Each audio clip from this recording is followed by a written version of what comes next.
Welcome back to my shop. In today's video, we're going to make a keyhole integral knife, and we're going to be making it out of some mosaic damascus, 24 karat gold, and desert ironwood. We're going to begin off by starting a stack of steel. We have two different steels here, one steel 15 and 20, a high nickel steel, which will be the shiny layer in the finished knife, and 1084, which is the dark layer in the finished knife. So we're going to weld up this billet, start up the gas forge, and we'll park that billet right into there. I always make sure my oiler of my power hammer is topped up and that I prime all the lines. The power that this machine hits with is phenomenal. It really helps me draw out the material evenly, quickly, and it's a lot of pleasure to use. There's so much force behind each strike. We're going to forge these corners in, and what that's going to do is it's going to bend the layers in more of a C shape, or parentheses. The whole idea about the mosaic damascus is it has lots of little curves. Then we're going to draw out the bar lengthwise. Make sure that we have the appropriate length, but also the appropriate width. And that's why we're using here a kiss block. This keeps the dies from hitting each other and also keeps a perfect thickness between the dies. In this case, it's 1 inch. A little bit of straightening over my 450-pound anvil. And then we're just going to clean up the billet, making sure we scrub all the forge scale off. And then I'm using a little strip of steel here that's 4 inches long, and I'm making sure that I have 4 equal length pieces. Just cut off the ends. We don't really need the ends. And then we'll cut off all 4 slices. And with all 4 pieces now cut, it's time to restack. But before I tack weld it together, I'm going to put a strip of 1084, which is the dark steel, in between each one of these pieces. There you can kind of see the pattern so far. Those C shapes, remember? Now again, with the MIG welder, we're just going to weld up the billet and park her back in the forge again. Bring that billet up to welding temperature, heat, beat, and repeat. That's kind of the theme of the first part of this movie. And here we have a square billet. That's we're going to re-square it on a 45-degree angle. What this is going to do is it's going to turn the layers instead of from one side to another side. It's going to go from corner to corner. Just drawing that out. Make sure it's nice and square. Once I've drawn out to the perfect length, I just want to make sure that we tap it nice and straight, because once this billet cools, it'll be a little bit on the hard side, so it'll be hard to straighten after cooling. Now that it's straight, we're going to let it cool. Once it's cool, we're going to clean it on the belt grinder again. Make sure it's nice and clean so that we don't have any pits or problem places before we go to restack. So we're cutting this billet into 4 pieces, and we're going to arrange them in a stack called a 4-way. So it's the 4 pieces. Let's give it a test etch and see. Yeah, here you can see the pattern going from corner to corner. So let's weld that sucker up. And we'll park it into the forge. Again. Heat, beat, repeat. Again, the power hammer makes easy work of this. Making sure that I hit the same amount of beats per side. And that I keep turning it. Got a nice welding heat here. Again, we're sliding that kiss block in there again. Making sure that I have a perfect 1 inch by 1 inch square. Let's let that cool so that we can clean it up again. Yeah, look how that pattern looks. Cleaning up on the grinder again. We really want to make sure that it's completely clean and free of pits. Again, we're going to cut this billet into 4 equal length pieces. The bandsaw chews it like it's nothing. And we're going to make another 4-way weld. Weld a handle on there. The forge is blaring again, so it's time to park this billet into the forge. Once it's good and hot, right at welding temperature, we're going to stick those layers together, those 4 pieces.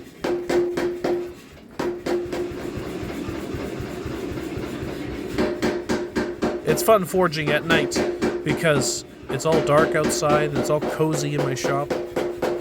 Now I'm going to forge out this billet into a rectangle in preparation for what's called a tile weld. But more on that later. Let's let this cool first. And we'll slice the ends off. Make sure that we clean up that billet real good on the 2 opposing sides. Let's give that a little test etch. Yeah, that's what we were wanting. So for tile welding, I always glue my billet onto a hard wooden board. I'll clamp that on there to make sure that it's good and tight. I'll start the forge now already because I want a good hot fire. Putting a new bandsaw blade on, brand new. And we're going to cut these tiles on a 45-degree angle.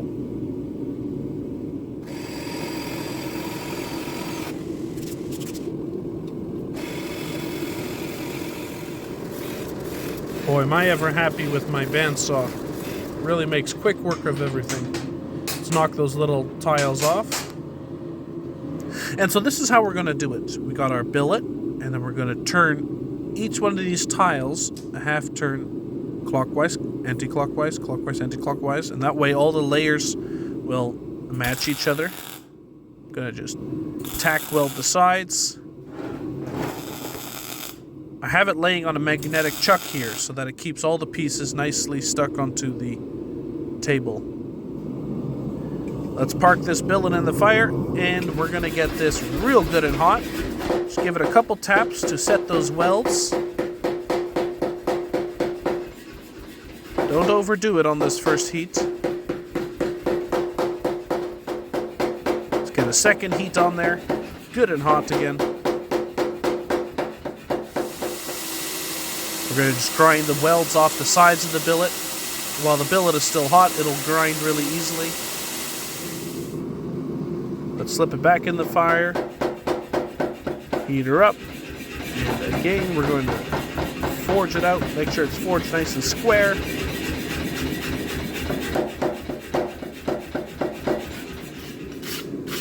Let's brush her clean. Because we're going to make an integral, I'm going to be taking this billet and slicing it up into some separate pieces. So here we're going to just clean off a little bit and just make sure that we have some nice measurements.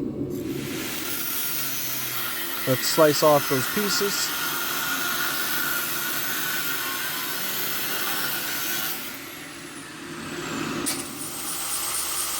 And make sure we grind them good and clean. The cleaner it is, the easier it is to stick together. So make sure everything is good and clean. Those 2 shorter pieces will be on either side of the longer piece. And we're just going to weld those pieces together. Just a tack on the front. And let's park this one into the fire. You can see how hot the fire is. He's cooking in there. A couple taps. Don't overwork it at this point. You don't want to make it too thin. You don't want to hit it too hard. The most important forge weld is your last one. Now we're going to draw out the material for the blade. And we're going to cut a point on the blade. This way we're going to bend the pattern up into the tip. You'll see it on the finished piece. It'll look great. So let's slip that back in the forge. So just with a 2-pound hammer, just going to make sure that we bring that tip in nicely. The beautiful part about this is that the pattern will stay nice and center in the blade. And now we're going to do some normalizing and annealing cycles. Once that's completely finished, this blade is very, very soft, so we're going to surface grind it here first. Start with the blade. And then using a magnetic transfer block, gonna lift the blade off of the magnetic chuck and grind the sides. I'm just trying to figure out how I'm going to have the keyhole here.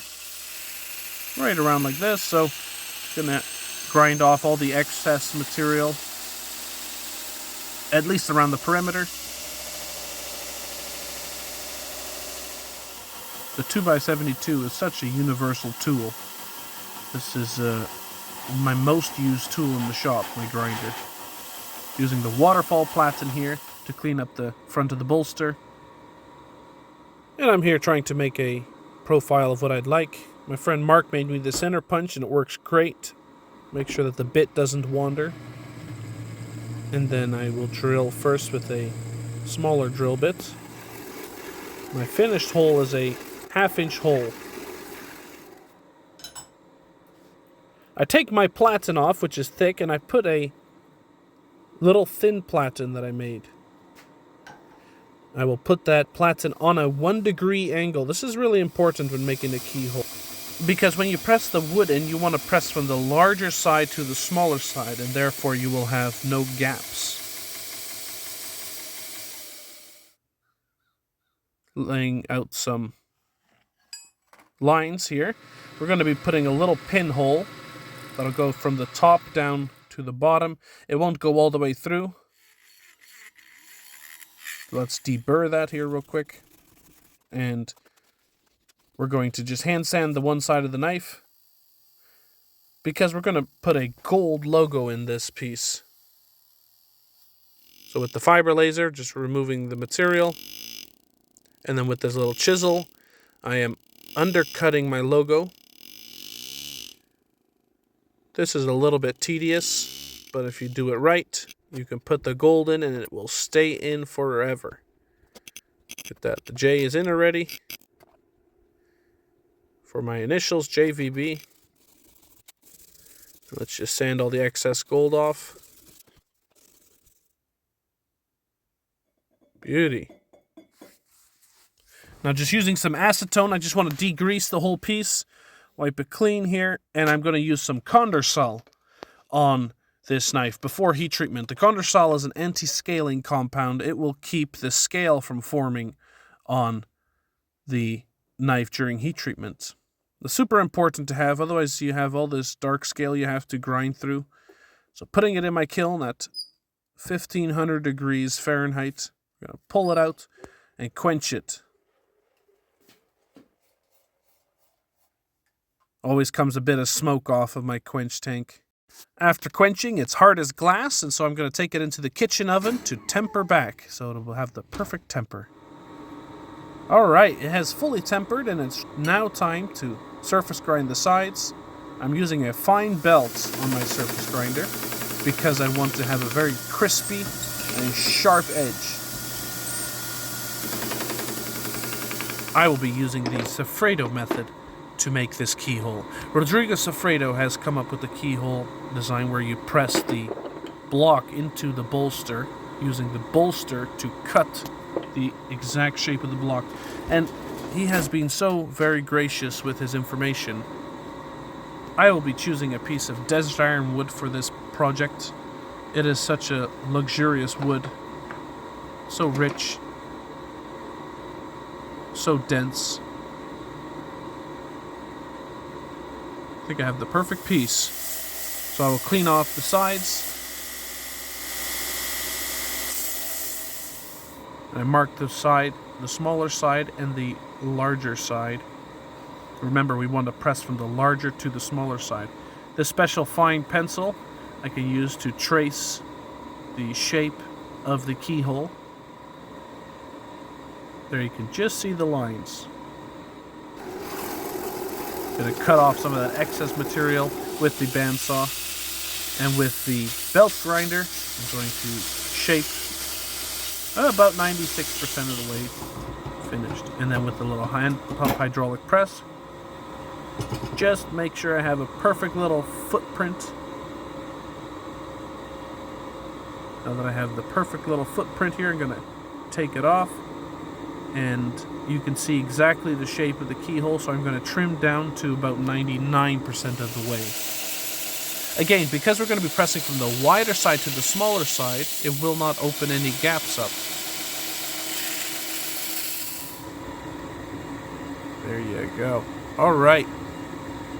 At this point, I'm going to take the block into the house to the microwave, and I'm going to microwave it at 10 to 15 second bursts until it is just about too hot to handle. And I'm going to heat the bolster to about 400 degrees Fahrenheit. It's 200 Celsius. The hot bolster will help cut the wood, and the wood being in the microwave will be nice and soft. And we're going to press it together. I have a milling machine vise that I use specifically for this purpose. And you can see it just shaving all the wood off. I'm going to put some spacers in just to make sure that I press the bolster on towards the center of the block. Look at this. What a perfect fit right off the go. But what I always do is I press from end to end. What this will do is while the billet cools, it will shrink perfectly into place. So let's get some surface grinding here. That's the beauty of having a belt-driven surface grinder, because it can do wood and metal. Look at that, nice and flat, gap-free. Gonna drill out that pinhole. Pour some super glue in there. I'm gonna ram a little 304 stainless pin in there. Clip it off. And we're gonna start doing some profile grinding on the handle. That feels pretty comfortable already. But we're going to knock all the corners off, make sure everything is rounded and comfortable. I'm using a 36 grit belt on the steel portion here. Every time it heats up, I want to dip it in some oil and just let it sit there until it cools down. Now using the rotary platen, I'm going to start blending all these lines. Again, heats up, puts it in the oil so it can cool off. I'll work on the butt end of this handle. Make sure everything is rounded and comfortable to hold. And here I'm using a scallop belt. This will help clean up all the lines. The previous one was a 2-inch belt, and this is a 1-inch belt. The 1-inch belt is handy for the underside of the handle, so we can really clean up those finger well areas. Make sure we get that back hook of the handle perfectly shaped. Again, heats up after a little bit, let it cool in oil. And now the hand sanding can begin. Notice I haven't ground the blade yet. When I first start with my keyholes, I always do my handles first. This way it's still easy to clamp the blade in the vise, and I can easily clean up the handle. Now we're going to begin with grinding the blade. So I'm using a little 15-degree block here. And what I'm going to do first is I'm grinding a pre-bevel. This pre-bevel allows the edge to stay off the grinder while I grind the rest of the blade. So in this case, see, the edge is kept off the grinder, keeps the edge nice and cool. And then I'm using the waterfall platen to make sure that those plunge lines are really dialed in. I saw this done first with a knife maker by the name of Kyle Royer, and I had to make one. It's such a phenomenal tool. Since this piece has a harpoon clip, I'm going to bring in that line of the harpoon. And then I'm going to grind that false edge on the top. It's not a sharp edge.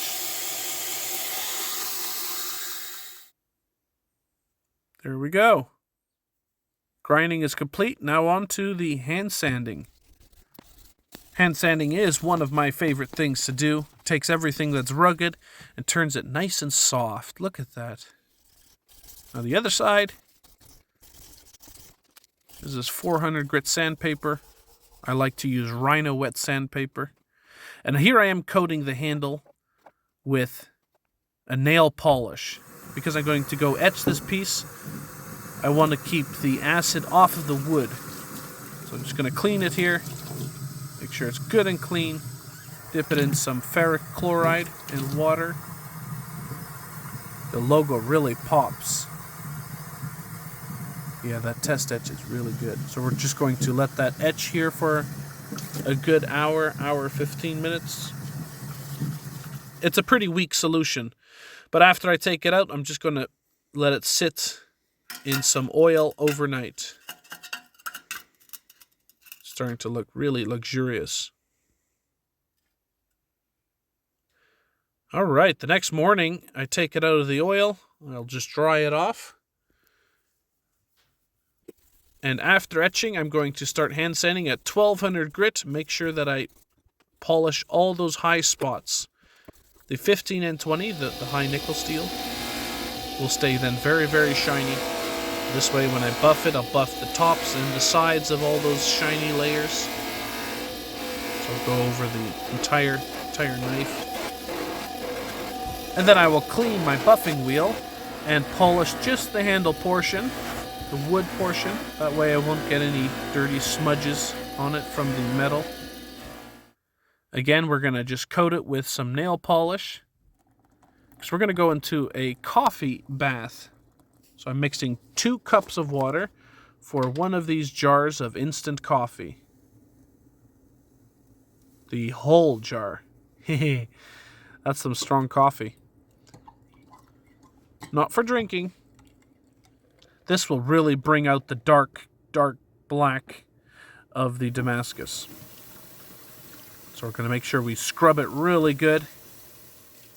Making sure to really scrub it squeaky clean with a cloth. Otherwise you will have little residue of fat and you will have an uneven etch on your blade. We're going to pull it out to see how it looks. It looks phenomenal. The black should not come off when you rub it under the tap. We're going to blow dry it. And then with some acetone, we're just going to clean off the nail polish.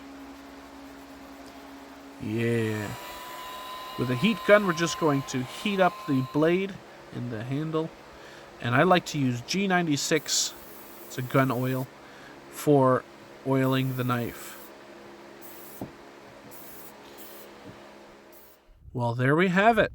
The desert ironwood is so nice. And the contrast on that mosaic Damascus came out so wonderfully and beautifully. The fit up is absolutely perfect. And the gold logo just looks fantastic. That little pin is discreet. My favorite part about doing a gold touch mark is that it adds a third color. Not just black and white, but now my initials are in gold on the piece. This knife took me about 5 days to make, and I hope you enjoyed the process as much as I enjoyed making it. Again, please like and subscribe and share with your friends, and we'll see you on the next one.